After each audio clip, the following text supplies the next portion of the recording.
네, 오늘은 하나님은 사랑이시라 이런 제목으로 말씀을 전합니다. 오늘 우리가 함께 본 누가복음 15장 탕자의 비유입니다. 예수님께서 하나님의 사랑을 우리에게 알려주기 위하여 말씀하신 비유입니다. 우리가 성경을 볼 때에 그 말씀을 바르게 아는 가장 첫 번째 길은 그 말씀이 누구를 위한 말씀이었는가를 알면은 우리가 그 말씀을 좀 더 정확하게 알게 됩니다. 보통은 우리 복음서는 대부분의 말씀들은 모인 무리들에게 하더라, 많은 사람에게 말씀을 전하고요. 또 많은 말씀들은 예수님이 그와 가까이 하였던 제자들에게 하셨던 말씀들이 있습니다. 그리고 또 때로는 예수님을 반대하던 사람들, 예를 들면 오늘 본문도 마찬가지죠. 바리새인들과 서기관들에게 하셨던 말씀입니다. 우리는 종종 이 탕자의 비유를 예수를 믿지 않는 사람들에게 주제로 삼을 때가 종종 있습니다. 그러나 원래 예수님이 이 탕자의 비유는 하나님을 모르는 사람들에게 하신 말씀이 아니고 스스로 누구보다도 하나님을 잘 믿고 있다고 생각하던 바리새인들과 서기관들에게 하신 말씀입니다. 그들이 하나님을 믿지 않는 것이 아니라 하나님을 더 바르게 믿기를 원하시고 또 하나님을 더 온전히 믿기를 원하신 거죠. 저도 이 시간에 이 설교를 준비하면서 우리 모두가 하나님을 믿되 그 하나님의 크신 사랑을 더 온전히 더 충만히 알리기를 원합니다.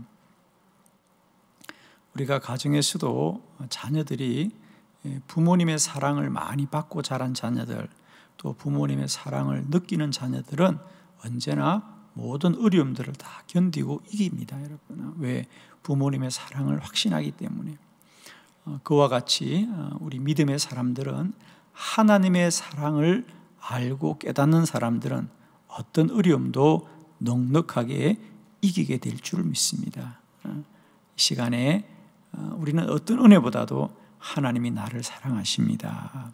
하나님은 세상 끝날까지 나를 사랑하시고 그 누구보다도 나를 더 사랑하시는 그 하나님의 사랑을 우리 모두가 알기를 원합니다. 하나님은 사랑이시라.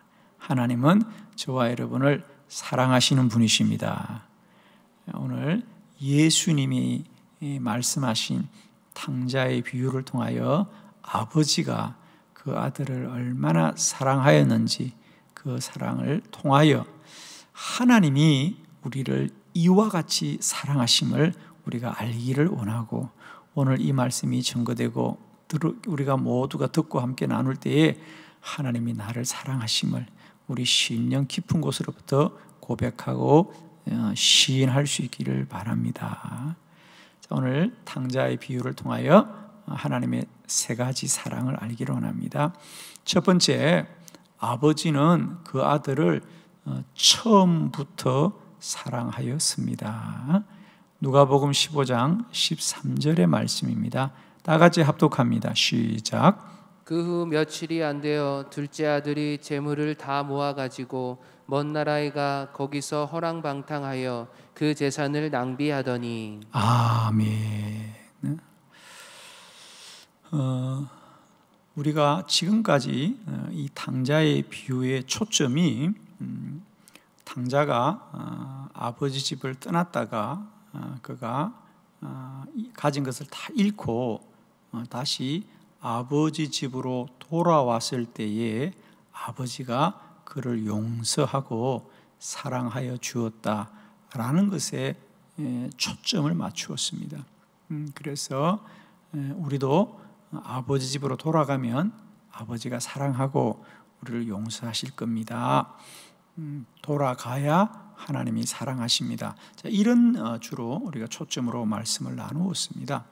그러나 오늘 본문을 보면 그 아버지는 그 아들이 가진 것을 다 잃고 마음을 돌려서 아버지 집에 돌아갔기 때문에 아버지가 그를 사랑한 것이 아니라 실상은 아버지는 그가 아버지와 함께 집에 거할 때 그때부터 처음부터도 그를 사랑하였습니다.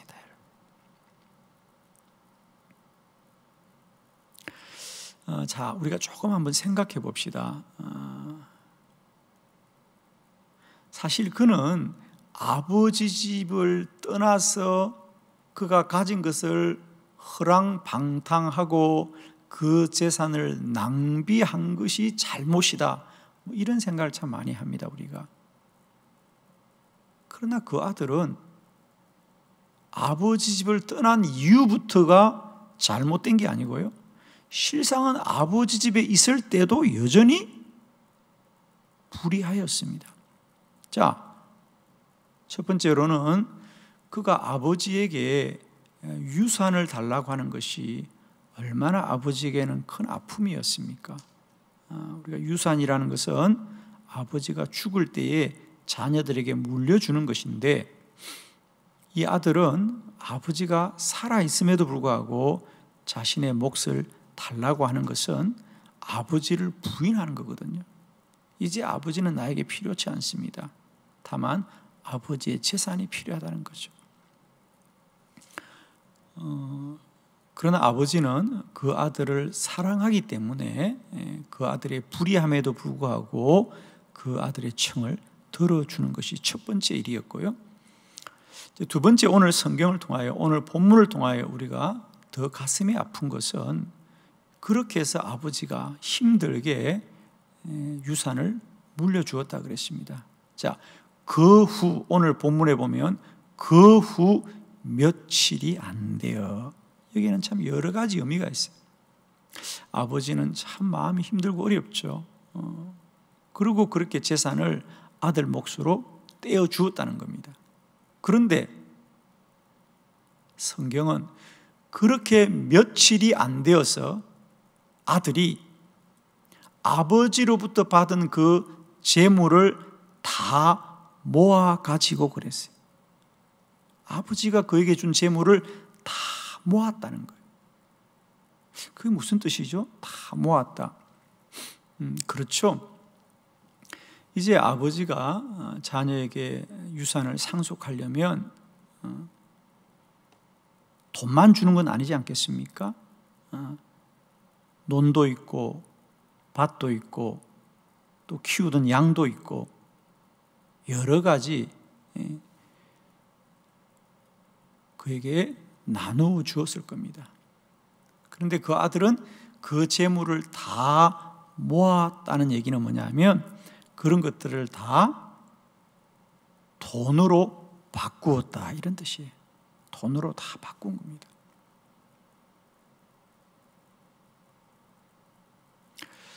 사실 아버지는 그 아들에게 농가 밭을 물려줄 때는 물론 그에게 독립을 해주지만 그가 여전히 그 아버지의 논밭을 이어서 농사를 짓고 또 아버지가 나누어준 양과 염소를 키워 아버지 곁에 살 거라고 생각한 거죠. 다만 그가 독립한 거라고 생각합니다. 그런데 며칠이 안 되어서 그걸 다 팔아버리는 겁니다. 아버지가 평생 땀을 흘려서 일군 농토들 아닙니까? 그건 단순히 돈의 값어치를 뛰어넘는 거거든요. 그런데 아들은 그걸 보라는 듯이 다 팔아버리는 겁니다. 그리고 그걸 돈으로 다 바꾸었어. 더 놀라운 것 세 번째, 그것을 가지고 먼 나라에 가더라 그랬어요. 아마 여러분의 성경을 의심할 겁니다. 그죠? 먼 곳으로 갔다가 아닙니다. 먼 지방으로 갔다가 아니고 어디로 갔다? 먼 나라에 갔더라 그랬어요. 이방 나라로 간 겁니다. 아마 이 본문에서 그가 이방 나라로 갔더라 그러면 여러분들이 좀 더 주목을 했을 텐데 그냥 예수님이 먼 나라로 갔다 그러니까 우리도 그냥 크게 유의하지 않았어요. 그죠? 그러나 그가 먼 나라로 갔다는 겁니다. 우리 성경에는 사람들이 종종 나라를 옮기는 이야기들이 나오죠. 예를 들면 아브라함이 애굽으로 갔던 이야기들. 이스라엘 사람들에게 있어서 나라를 옮긴다는 얘기는 굉장히 중요합니다. 오늘 예수님이 왜 그 아들의 이야기를 그냥 집을 나갔다 뭐 이 정도만 해도 괜찮잖아요. 그죠? 근데 그가 먼 나라로 갔다는 얘기는 뭐죠? 다시는 집에 돌아올 마음이 없다는 거죠.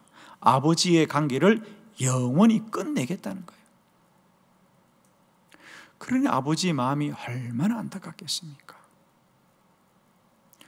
유산을 달라고 할 때도 마음이 아팠고, 아버지가 땀 흘려 일군 것을 그가 하루아침에 팔아서 돈으로 바꾸는 것도 가슴이 아픈데, 이제는 다른 이웃으로 가는 것도 아니고 다른 지방으로 가는 것도 아니고 다른 나라로 갈 때에 그 아버지의 마음은 너무 아픕니다. 그러나 그를 다 받아준다는 거죠. 아버지는. 그렇다고 내가 너에게 준 상속을 취소하겠다라고 하지 않고요, 그걸 고스란히 받아들이는 거예요.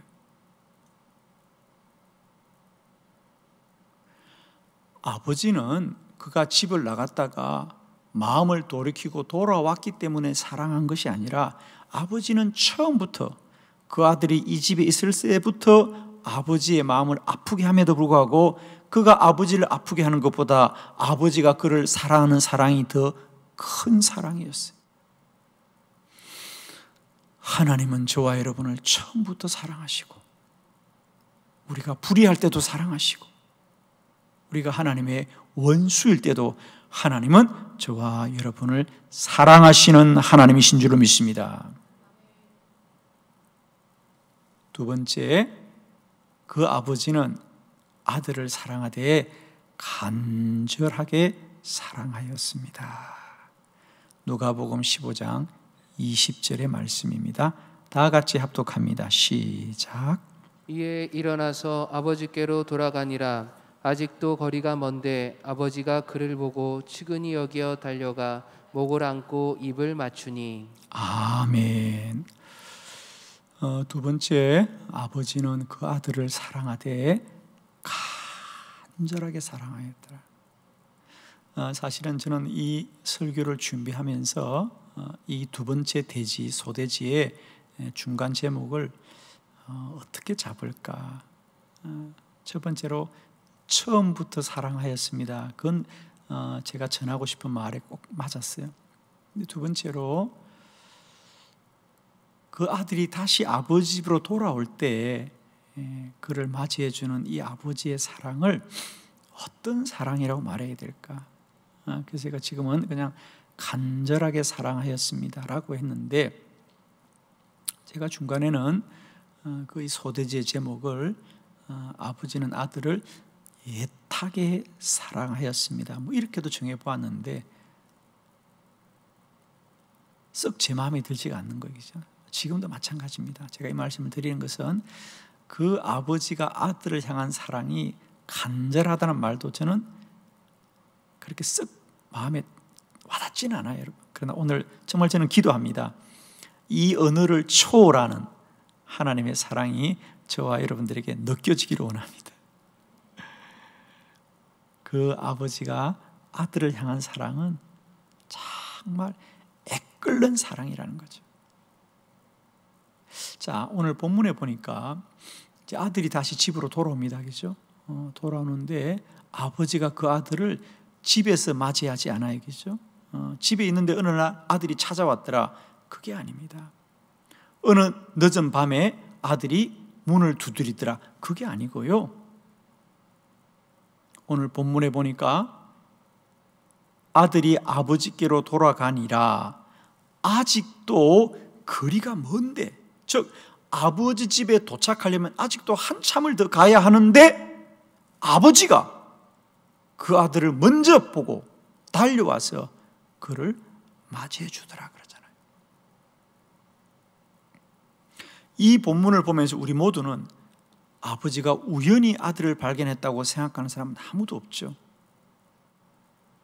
그러면 아버지는 왜 그 아들을 집에서 기다리지 않고 먼 곳으로 나가서 기다렸을까? 그러니까 아직도 거리가 먼데 라고 하는 이 말씀만을 우리가 보아도 아버지가 꽤 먼 곳으로 나가서 기다렸겠구나.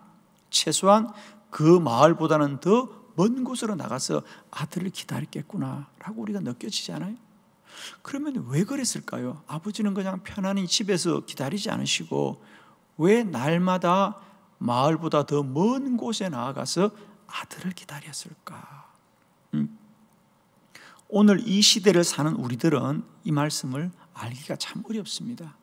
그래서 우리가 성경을 보면서 조금 안타까운 것은 예수님 시대에 그 시대의 문화나 관습을 알면은 우리가 훨씬 더 이 말씀들을 빨리 받아들이게 될 겁니다. 자, 그래서 제가 그 시대에 아버지와 자녀들의 관계는 어떠해야 되는지, 그 시대에 그 사람들이 가지고 있던 관습을, 말씀을 잠깐 소개하겠습니다. 신명기 21장 18절입니다. 다 같이 말씀을 합독합니다. 시작. 사람에게 완악하고 패역한 아들이 있어 그의 아버지의 말이나 그 어머니의 말을 순종하지 아니하고 부모가 징계하여도 순종하지 아니하거든. 아멘. 신명기 21장 18절로 19절 20절의 말씀에 보면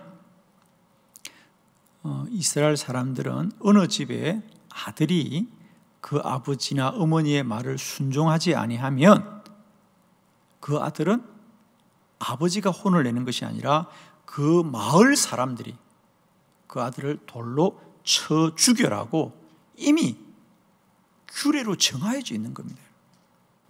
하나님은 십계명에도 부모에게 순종하라고 가르치고요. 그리고 규례에도 패역한 아들들, 부모에게 불효하는 아들들은 그 마을 사람들이 돌로 쳐 죽이게 되어 있어요. 그 신명기의 말씀의 제목이 그렇습니다. 패역한 아들을 징계하는 것. 그러니까 오늘 이 탕자가 살던 시대는 여전히 이 말씀이 유효하거든요. 그러니까 아버지는 잘 알고 있는 거예요. 내 아들이 분명히 실패하고 돌아올 거야. 그러면 그 아들이 떠날 때 그 동네에 얼마나 파다한 소문이 퍼져 있겠습니까? 아버지가 살아있는데도 유산 달라 그래서 그 유산을 다 받고는 그걸 다 팔았어. 이방 나라로 간 거예요. 그 아들의 소문이 그 마을에 파다할 테인데 이제 그 아들이 돌아와서 혹시라도 마을 사람들에게 먼저 붙잡히면 그 아들은 죽음을 면치 못할 거 아니겠습니까? 그래서 아버지는 마을 사람들의 눈에 들키기 전에 먼저 내가 아들을 감싸줘야 되겠다. 내가 아들을 감싸줘야지. 아들을 지켜줘야지. 그래서 마을 사람들이 보기도 전에 먼저 아들을 찾기 위하여 정말 소극적으로 기다리는 아버지가 아니라 아들을 찾아내려고 아들을 지키려고 날마다 이른 새벽부터 늦은 밤까지 마을 어귀에 나가서 아들을 기다리는 아버지. 그와 같이 하나님이 우리를 사랑하고 구원하시되 그 구원은 그저 우리가 돌아오면 우리를 용서해 주는 구원이 아니라 우리가 혹여라도 죄 가운데 넘어갈까 애탔어. 우리가 태어나기도 전에, 우리가 내 죄를 알기도 전에 먼저 우리를 구원하신 하나님이십니다. 자, 에베소서 1장 4절의 말씀을 다 함께 합독합니다. 시작.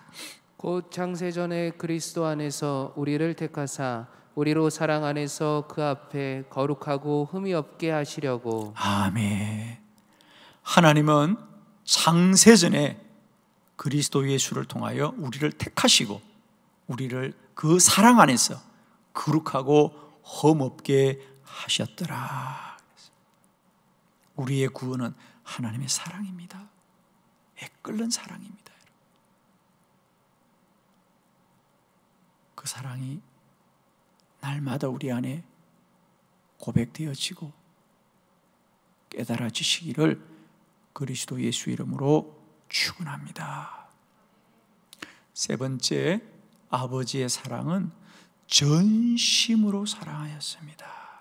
누가복음 15장 22절로 24절의 말씀을 교독합니다. 22절, 아버지는 종들에게 이르되 제일 좋은 옷을 내어다가 입히고 손에 가락지를 끼우고 발에 신을 신기라.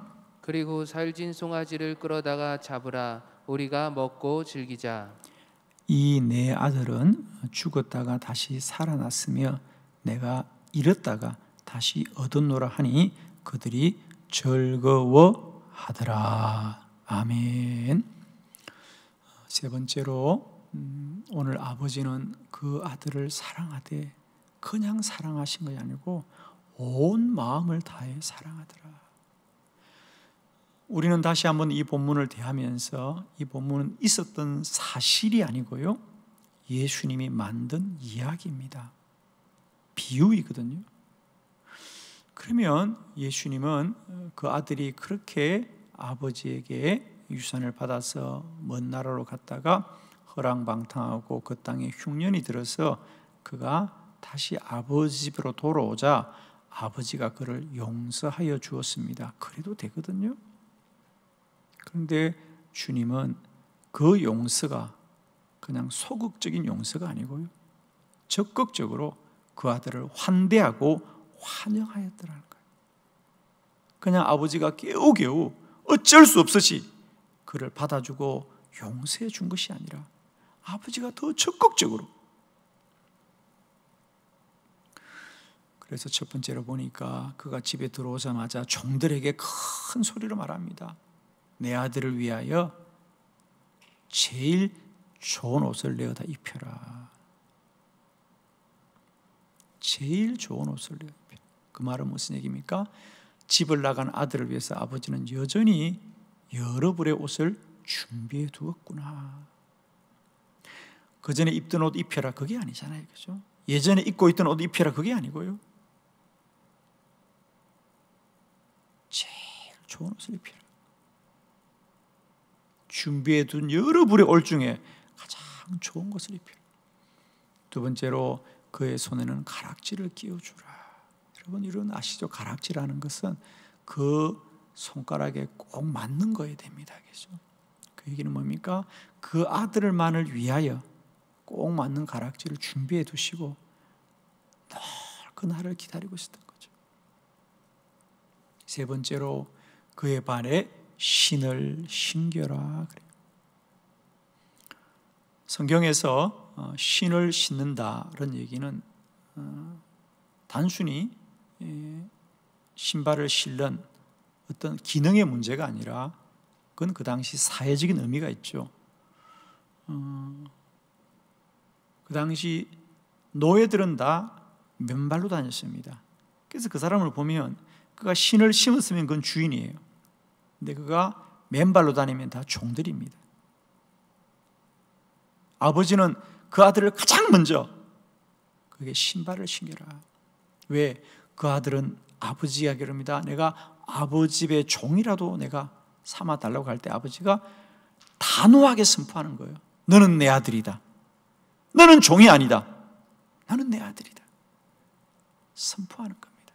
그게 신발을 신겨주는 이야기입니다. 그리고는 그저 있는 밥을 챙겨주라가 아니라 가장 살찐 송아지를 잡아라. 오늘 이 아들은 죽었다가 다시 살아왔고 잃었던 것을 내가 찾았으니 함께 즐거워하자.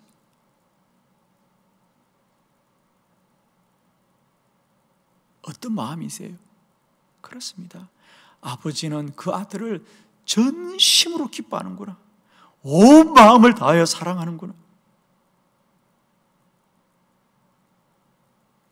오늘 주님이 우리에게 하고 싶은 말씀은 그 말씀입니다.